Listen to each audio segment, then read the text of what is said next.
On the show right now, the legend in this music thing, my brother Wyclef Jean. What up, family? Yes, sir. Now, when you get Wyclef, obviously you get the guitar.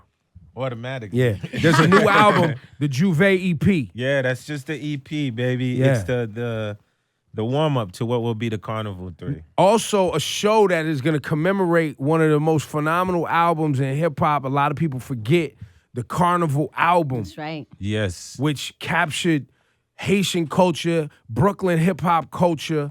I mean, Spanish culture, had the Guantanamera joint with the Lauryn Hill bars on it. You know what I'm saying? The Bubble Goose joint. The Celia Cruz. Like, we went and got Celia Yes. and That's so brought her crazy. in the studio. Man, that was incredible. How hard was it to get to Celia Cruz on the Carnival No, album? she was already connected. Like, the vibes is already there, you know? Like, when she heard the Guantanamera, she was just like, wow, because the spin on it, you feel me? Right. And so a lot But you of had times, to send it to her. You had to get the yeah, song yeah, to her. I got the song to her, but she loved the vibe, and she just came. It just was a surreal moment because anybody I had in my head, I was like, if they're alive, I ain't gonna just sample them. I gotta find the actual person. And you had already worked with Santana at this point, right? Yeah, we was working with Santana and was buzzing real hard with Celia though, because you know her connection, her political ties, like you know, because she left Cuba at a certain age, right? Because she was Her and Fidel, she wanted to tour. Fidel didn't want to let her move around. Yeah, and then so with Haiti, it's you know, because Haiti, Cuba, there's a great relationship between the two. You know what I'm saying? Yeah, Haiti, Cuba, Jamaica have a great relationship. Yes. And Fidel has always been very supportive of Caribbean islands and even South Africa. Yes, and you know, his a lot of Haitians are in Cuba studying medicine, you know. Because they have some of the best medical programs and some of the best time, education. some of the best yeah. medical programs, definitely. A lot of people don't know that. Oh, yeah. It's important that they do, though. You, sir, there's a new president in Haiti. Yeah, so we have a president by the name of Jovenel. I might have to do the breaking news for you, like here on the morning Breaking show. news, breaking news, Wait, what's the breaking breaking news. news? Wyclef Jean You know with we got breaking the Haitian breaking news. What do we got? Yo, so you know, Sacafé. so you know we had the election in Haiti, right? That's right, and it was controversial. And you know I was in the middle of it again, right? I didn't know that. Yeah. So, because I always say voting is important. You have to actively vote. You know Participate. what I mean? Participate. So, the candidate that I was going for this time, right? Because last time, remember, I was supporting the president that won. That was Michelle. Martelly. Yes. And now, remember, Michelle is on the Carnival.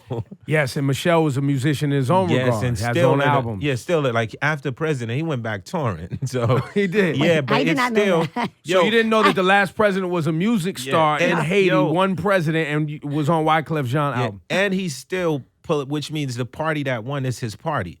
So it's almost like if the Democrats had won, because, you know, and Obama picked If Hillary would have successor. won, Bill would have been Exactly. moving around in there. Yeah, exactly. So his successor, the person he chose won, you feel me? So at the end of the day, my thing is for Haiti to move forward. You feel me? So, you know, I invited him for this Saturday to show up, right? Because me and him, we haven't had these conversations. It's almost like everyone in Haiti thought like there was a feud between me and Michelle, you know? And that wasn't true. No. Because but- you ran for president in Haiti as well. I remember that. Yeah, but this is the thing. I didn't even get a chance to run, right? So what it was I started building a party on the ground. And the party became so strong, right? When I went to basically sign my papers, right? There was like, you know, because, you know, they do these soft polls or whatever. Because I was so politically immature and not in the status quo of the system, they basically came up with a law to take me out before I even went in, right? And they knew it would work through propaganda, right? So, for example, if I ask you, why did they take me out of the race in Haiti, right? What you gonna say? I mean, the first thing that pops into my head is because you were a celebrity and they felt it wasn't fair. Yeah, Because the of your reason- popularity, yeah. You're not That's qualified. it. You're not qualified, Yeah, and they say I'm not qualified because I had to live there for 5 years, right? Remember that? That was what they sent. That was the propaganda that went out. Yo, he had to be there for 5 years, right? Prior to running for president. Prior to running. Do you have property in Haiti? Yeah, but this is the catch, though. I had a diplomatic passport. So, and I'm an ambassador at large. The definition of an ambassador at large, you go through different countries promoting your country. So you never in your country. But the reason why I didn't contest and took it a step further is, and until you're in this position, it's hard to explain, right? When you're surrounded by, like, just say like 10,000 guns, you feel me? And you have men and kids that will move at your order. This is a very dangerous time because your mindset, you automatically go, am I gonna? And for the betterment of the country. Oh my God, but it's you don't want to cause any upheaval and instability in a country that's trying to make progress. Is that what I'm hearing? That's right, because if I gave the word, it wouldn't have been nice. But then what happened is he who fights and walk away, you really live to fight another day. It's never been about me. Like when I was at the Grammys and I wrapped the flag around me, it's not about me.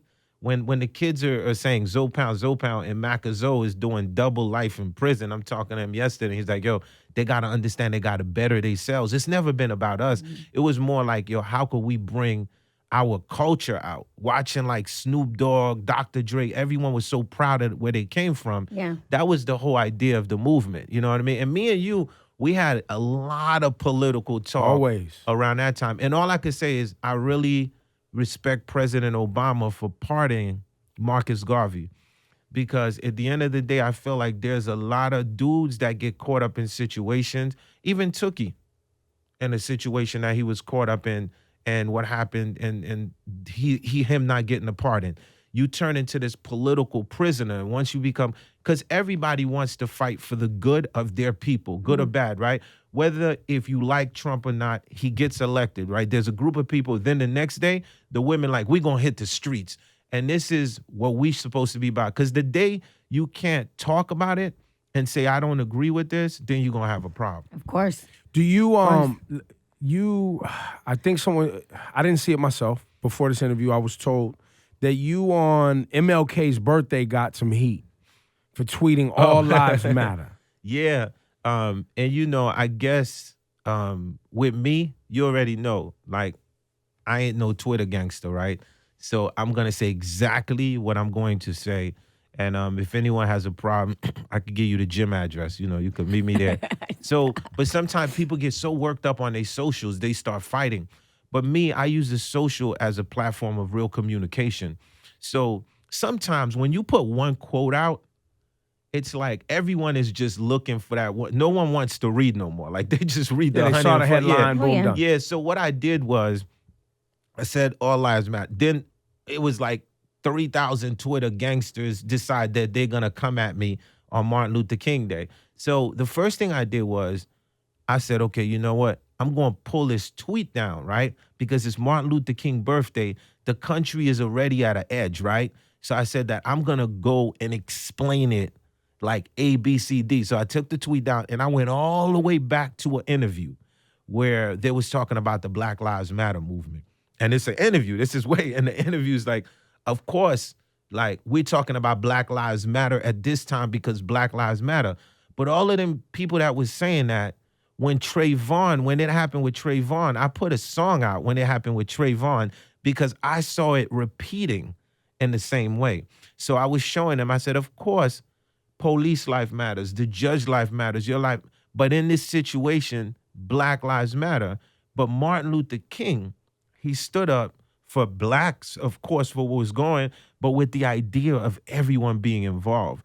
So as I explained it piece by piece, it all got... People ain't doing all that research. Right, It's cool because Wyclef, if you put keep it that 100, you was trolling. You knew people was going to get mad when you put that up. No, I didn't know. But I think, but you understand why people were upset, because most of the time, every time people scream Black Lives Matter, the easiest way to shut you down, be like, no, all lives matter. But once again, right, if they are following me and they're really paying attention, right, they talking now. I'm talking when it happened to Trayvon. Because where I come from, I'm from Haiti, right? You 1804. Don't say. You don't say. Right?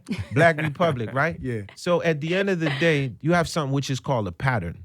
So once it happened to Trayvon, I said, I do what I do. I pull my guitar, I sing a song and said, this is not just. Because what happens is, now I'm doing it then. This is before, the movement is slowly bubbling. But when I'm doing that, I don't see, there's not like 100 celebrities coming out saying. It wasn't cool. Yeah. It wasn't in style. Okay, it wasn't in style. Trayvon sparked, I mean, look, and even before Trayvon, we'll go back before that, about the Diallo. number of Diallo or here, all over the country. Man, you go back before that, Emmett Till, you go back, and these are the ones that we know about. Right. Yeah. You know what I'm saying? These are the ones that get the headlines. Yeah, yeah. Everything in between there, if you're black in America or have black family in America, you know what's been happening to black men and women and boys and girls since we got to this country. Yeah. And in many other countries. 100%. But I don't know, fortunately it is in style now to be vocal and share because of social media. Yeah. Right? And yes, people are sensitive. Yeah, but the sensitivity based on what, right? Because I was there when I said the thing about Trayvon, right? And I said, if y'all don't put a pattern to this, then it's gonna be automatic in their heads that it's normal. Because at one time they was just lynching people, and in their minds that was normal. So if you don't stand up and say something about it, it's going to happen. But my thing is that sensitivity, right? You got to turn it to policy and legislation, or you just going to be sensitive, right? So my thing is like, take that sensitivity, and even after I change my tweet and says, okay, do y'all understand right now? Yeah, we understand, Clef. Okay, now this makes sense. But I don't see nobody saying, all right, man, we're going to work towards legislation. We're going to work towards policy. Because my thing is the real people action. on Twitter ain't doing nothing. They just talking a lot of times. And Facebook, they talking and they trying to have their social media outrage. But like Trayvon's parents are running for office. They decided that they want to be a part of public office at this point. Big time. And even if it was Diallo, 41 shots. I remember when I was singing the Diallo record, nobody would play it out here on the radio. I landed in Nigeria, and it's like 20,000 people at the airport with Diallo signs. Yes. So once again, I'm always speak whatever that truth is and speak my mind. Always. I want to get to a record off of your classic Carnival before we get to this Juve EP. Reason for the Juve name on this EP? The Brooklyn. So the day before the West Indian Carnival, we had a Juve night. So it's just because the sequel, the next album will be Carnival. And the Sonics in this, the Ocean, the Taking Him Back, is sort of like, that feels like the night before the Carnival. And also timely because there was dialogue about canceling Juve because things had got crazy. So I think it's timely to bring and highlight the positive aspects of Juve. Yeah, because for Juve, for me in Brooklyn, every time we went, despite of the violence of what they're saying, it still is an incredible mystique night. That's the night you hang out, you meet people, you have a good time. Yeah, let's go. Off the Carnival, what should we play today, man? The original joint. Matter of fact, our tickets are still available for the show. Oh, yeah, definitely. So Terminal 5, I'm going to have some crazy guests. It's this Saturday. We said if you haven't been to the West Indian Day Parade, okay, cool. So come to Terminal 5. And it's a mini version. It's the mini version. We don't know what's going on outside. But this Saturday, inside, though, we bring in Brooklyn meets New Jersey. The entire Caribbean, Pan-African will be inside of Terminal 5. It's going to be so lit. Wyclef was trolling y'all when he threw up All Lives Matter. He just wanted y'all to get a reaction and go down the path of understanding that Wyclef been speaking out. Yeah, y'all we just not trolling. We don't troll, man. You don't troll, bro? I don't troll. I don't switch bait the crowd, man. You sure? I don't switch bait them, man. What about that calendar where you was laying naked on the bicycle? No, that was me at 43, baby. You was like, I'm gonna put these Speedos on and lay on the bicycle? Well, he was showing off. Look, this is a great, healthy body. No, but look, it's such a beautiful thing to be at 43 and do this. In 1,000 years, that picture will still live as a sculpture, man. Don't hate on me, bro. I was like, yo, this man trolling, man. My calisthenics work. Yo, it's crazy. It's crazy. Yo, Wyclef, you and Lauren and Praz and Jerry Wonder and the whole family. What are the odds of a reunion tour? What does that take to happen to get a Fugees complete movement together?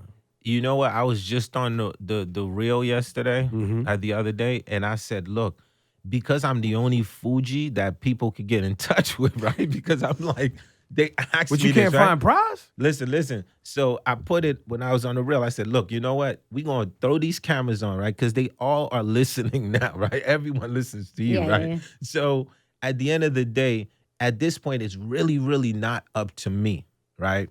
Because the last time it happened, the person that was Oracle and pivotal in making it happen was Dave Chappelle. That's right, You the know? block party. Yeah, because what happens is he came in a certain way that nobody came, right? Because what happens is the Fugees is not a put together type of group. It's still from a very spiritual place. It wasn't like, oh, we found a girl, let's put her in the house, let's Right. get a guy, and now let's have him do a beat in the basement, let's get another guy. It wasn't no reality show, so it's a hard thing to put together. So Dave Chappelle, that honesty, that rawness, at the end of the day, he was like, man, I just love the Fugees. And that happened. So it's gonna take someone who fully understands that mindset, because the idea of just saying, let's do a reunion tour, right? Because we had tried that before. After the Chappelle thing, I think if Dave Chappelle was on the actual road, it would have happened. But guess what? Me and Dave Chappelle, we practically brothers. We constantly on the phone. We talk. We trade jokes. We have fun. And I know he's working on a lot of great things, right? So once again, never say never. You know what I mean? But if it's for me, I'm always game for that. I will always be game. Is there a kind of continual friction between yourself and Lauren? No, not at all. Because at the end of the day, it's like, man, how many years later?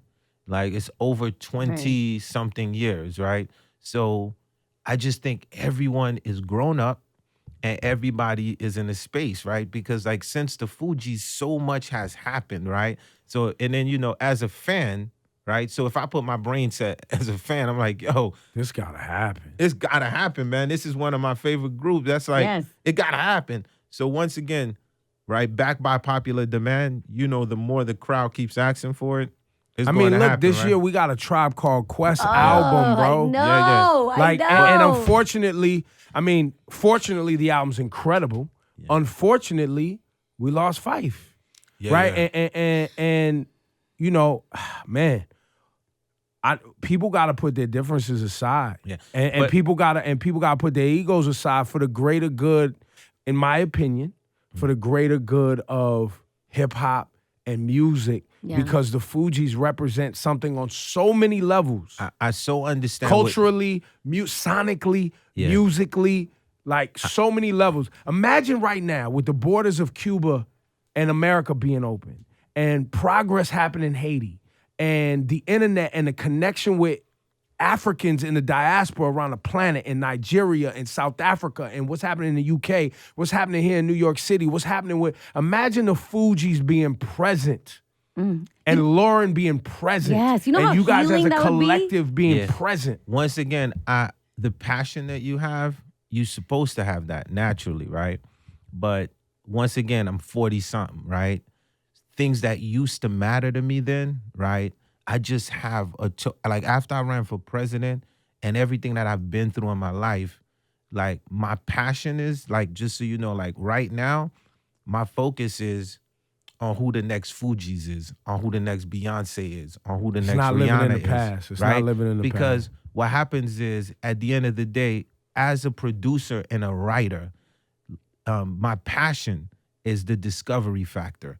So the fact, what I'm most excited about right now is that I'm with a label where on the low we've been, artists developing, and the way these kids are starting to come out, I feel like we have a small little monster label that's being brewed. But can we do both? From raw? No, but once again, can I have both? I get it, because as a fan, fam, look, I love you and everything you're saying is right, and I respect your point of view and you're so right, but I'm just explaining to you in my brain, right? When I was in the basement and I was like, okay, I'm going to make this scheme happen, right?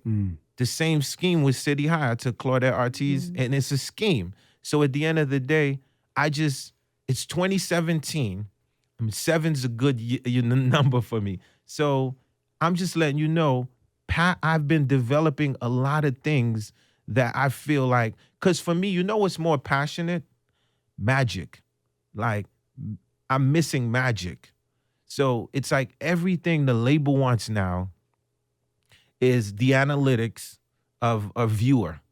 And this is what it determines, right? And then you, just out of nowhere, you show up in a club somewhere, you know, and you hear something and you like, yo, what is Fire, this? B. Yeah. Right? Let's play it. So that magic and that rawness was the Fugees. That's right. It was Erykah Badu. It Yeah, was yeah, Destiny yeah. Child. So for me, this is a passion and a focus that I'm focused on. And while I'm doing that, you, of course, could be like I told you, I got my guitar. I will show up. I can DJ for the Fugees. Do whatever I gotta do. So you're willing Yeah. to make it happen. That's beautiful. Man, I've always been willing. Can you tell us, and this may not be your place, so just straight up be like, I don't even know. Yeah. We've been cracking jokes because we love Lauryn Hill. And mad people, she's on tour. Yeah. And the songs, when she does the songs live, they're mad fast. They not the same as the songs on the album Miseducation. Do you know why and why that would happen? I don't know why that would happen. But what I could tell you Is that just like a artistic expression preference thing? Where I don't know why that happened, but I could tell, maybe I can make a hypothesis, right? So what happens is every night when you doing the same song over and over again, right, automatically in your mind, right, you say, you know, I gotta spice it up, or I have to do something, because you performing the same joint like every night. It can get so, but the part of it which is tricky is the person who come in to see you perform. They're like, Right. I need this to be at 96. This they first night. right now. This they first night. But the only thing about that, which I would understand, but it's a pattern. Like every time she's performed, whether it's a festival or we get the same thing. I mean, look, she's doing it her way. Shout to Yeah. Lauryn Hill and all that. Well, I mean, look, everyone- Clef, I'm the- just happy the that you're crowd show up. available. If the Fugees Yes. come together and Lauren and Praz and everybody down, and it can happen, Clef already admitted he will show up with Yeah. the guitar ready for action. I'll I- always show up with the guitar ready for action. I will you know say, that. Ebro, when I saw the documentary, Stretch and Babito documentary, Radio That Changed Oh, Lives, yeah. right? They brought it back to when the Fugees first came to their show to like freestyle. Nobody would give them a chance. Even then, they were like, we ain't checking for them. They came in and they ripped it, right? Yeah. The way the crowd reacted when they came out on that screen, it was crazy. It was probably the loudest response I saw in Central Park that night. Yeah. Just to show you how much heart, Yeah. like, Fugees fans really, really have and how much they Because affect we had everyone. to, we always had to overprove ourselves. You feel me? Because Yes. we was coming from, because you know, like you see, I show up with a guitar, dude, like, man, that dude don't got bars, he a guitar. So now I gotta like overcut him. You know what I mean? Right. My favorite story is when the Fugees first started, right? Clef, I'll let you finish the story.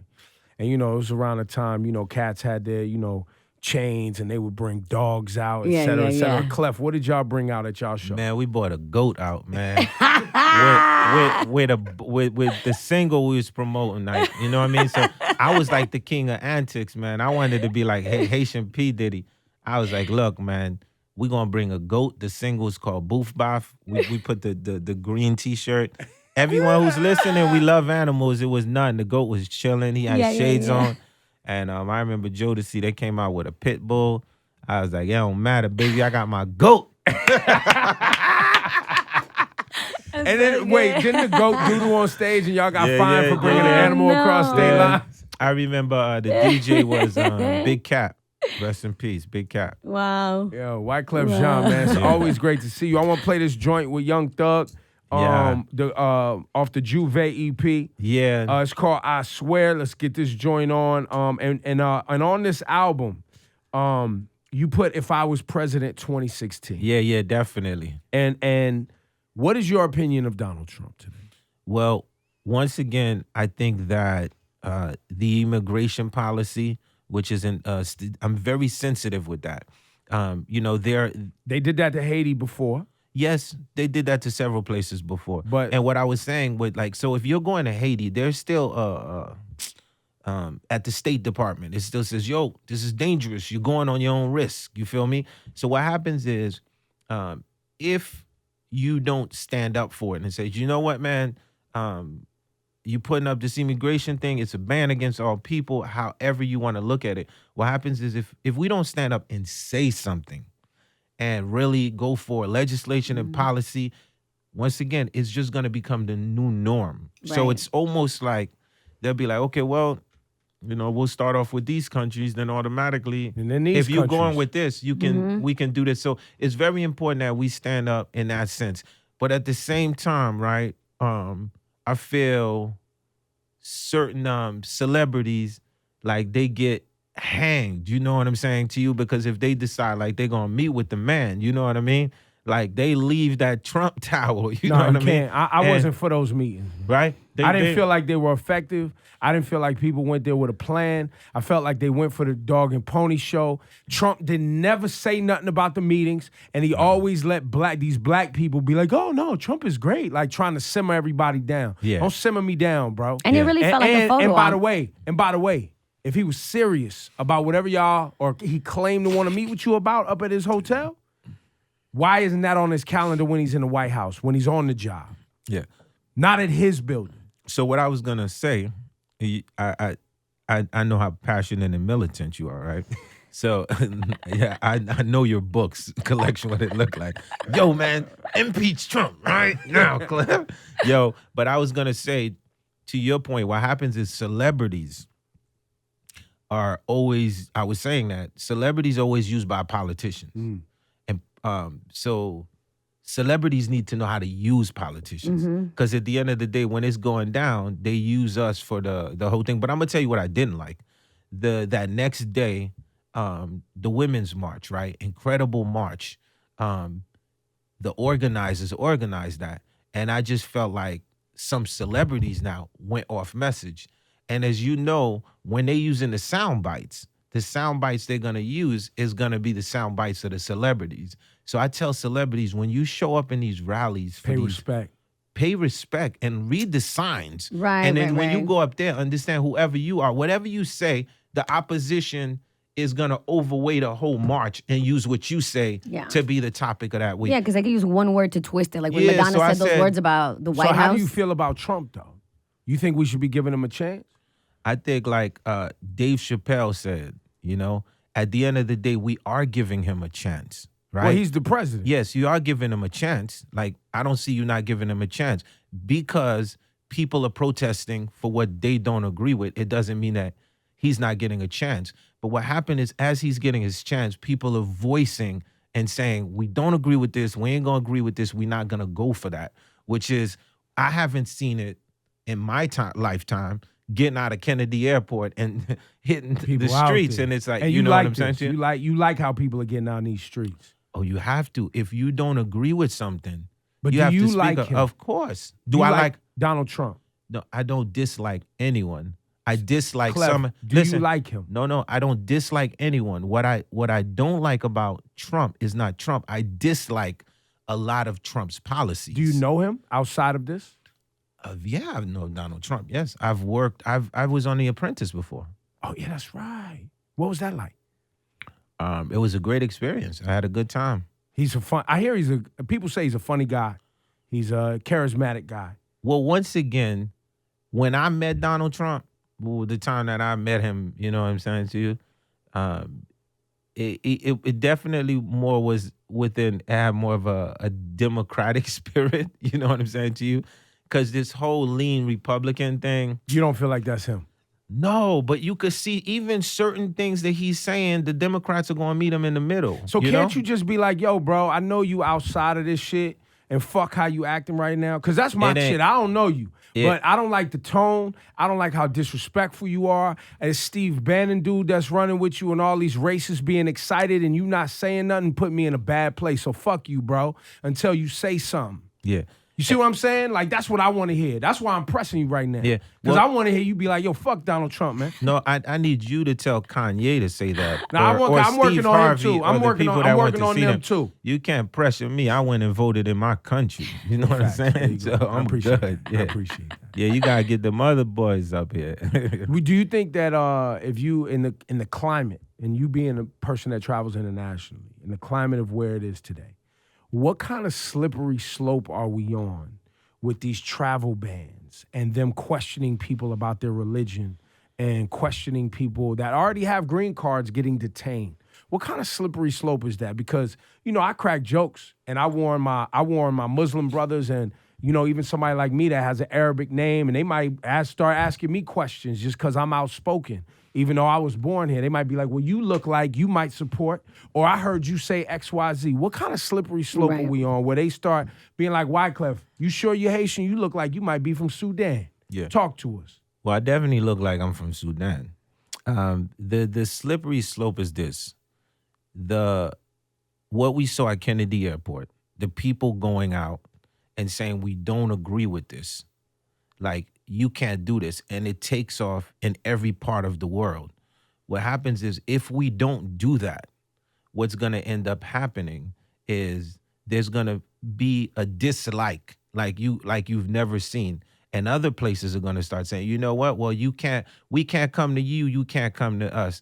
And what happens Iran is, already did that. Yeah. So what happens is internationally, it's going to make it very uncomfortable for when you lead us. You know how you lead this country and you're going internationally and you just feel good about places you're going. Like, you're going to always feel like this tension. You know what I mean? And that tension turns to hate eventually. Of course. And or it gets impossible. dangerous. And only 36% of Americans even have a passport. Yeah. Even are interested in traveling abroad. Fam, He just I checked his got the pockets green like, card, where's though. where's my passport? I say, I'm on the green card. Yeah. So that's why you being careful with your talk today. No, you see, I'm not careful. I'm very straight. People should protest. People have to say exactly. But what I can't do, I would never base it. After my political experience, one thing I learned was like, you know what, man, I could sing all day, I could do. But what happens is when it's time for legislation and for policy, the only thing that's going to work past us getting like, yo, F this dude, F that dude is the actual, when Obama was like, don't boo, vote, don't boo, vote. So everybody who don't really like what's going on right now, that voted for Arambe, the gorilla, you know what I'm saying? Playing games, thinking it's a joke. Playing thought games, it was a game. thought it was a joke. As you can see now, it's not a joke. So I'm just saying, make your vote count next time. Like, really, let's figure it out. And anything you don't agree with, you talk about it. Like I said, immigration is an issue that's very sensitive to me. I don't agree with the policy. And it should be noted for those tuning into this, I've been very vocal about the fact that I believe that Hillary lost, not Donald Trump won. I know by default he wins, but Hillary didn't go places that wanted to see her, and they went for Donald Trump because she didn't show up in Wisconsin. She didn't show up in Michigan. No. And those two states could have turned this whole thing in another direction. We can never forget that.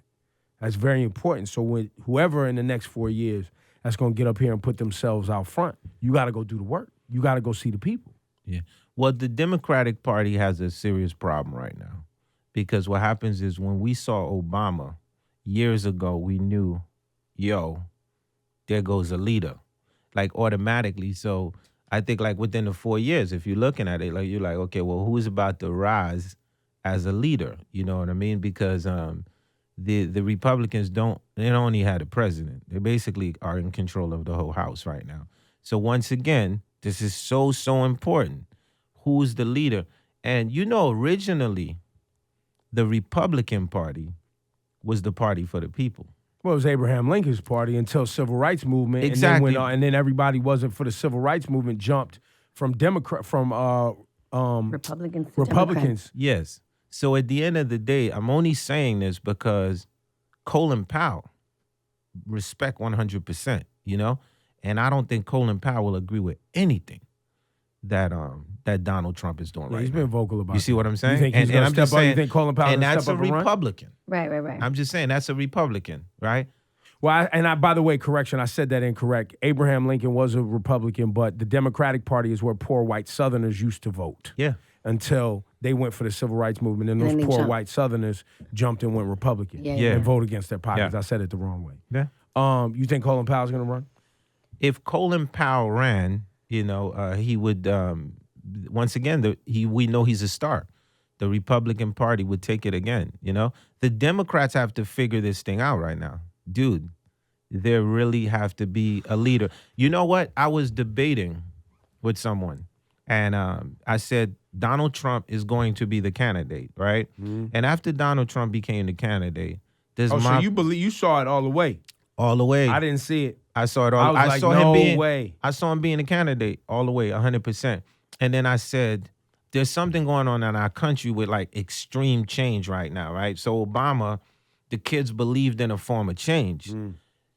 A group of people believed in Trump change, the same way a group of kids believed in Bernie Sanders change. Right. So what happens is, as crazy as you see like Trump and people like, we can't believe that he won, if he was going up against Bernie Sanders, it would have been something different.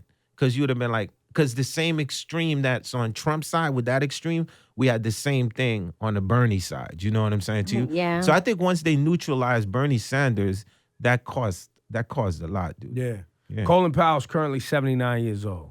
Yes. So he would be running at 84. Yes, he's not gonna run. Yeah, that's not gonna happen. We don't see that And I happen. doubt Bernie's gonna run again. I think it's over. But Bernie's staying working though. Yep. Bernie's staying working. Bernie's Shout out to out there Bernie working. Sanders. I need Bernie to check in once a month, just on some. Let's just scream on some folks. You know what I mean? I like how Bernie get up there and scream on folks. I knew they wasn't gonna give it to him. I knew they was gonna hit him with the age and too liberal and too left and too this and too that. Big time. They hit him with it. Wyclef Jean. My family. So a Saturday, Same Saturday. some fizzy, Yep. heavy. Bubble And, Goose. Bubble, I got you. I already, I got your playlist. I know what you want to hear, man. Yeah, man. So everybody Gone was till tuned in. November. Gone to November, heavy. I got some schemes. Get ready. All right. And a lot of fresh guests. Terminal 5. It's gonna be so good. It's gonna be hot inside. I Yeah. don't know what outside gonna be cold, but it's gonna be hot in there. Y'all get y'all tickets from Wyclef.com. There you go. Let's leave with that Gone to November joint, just so y'all remember where that started.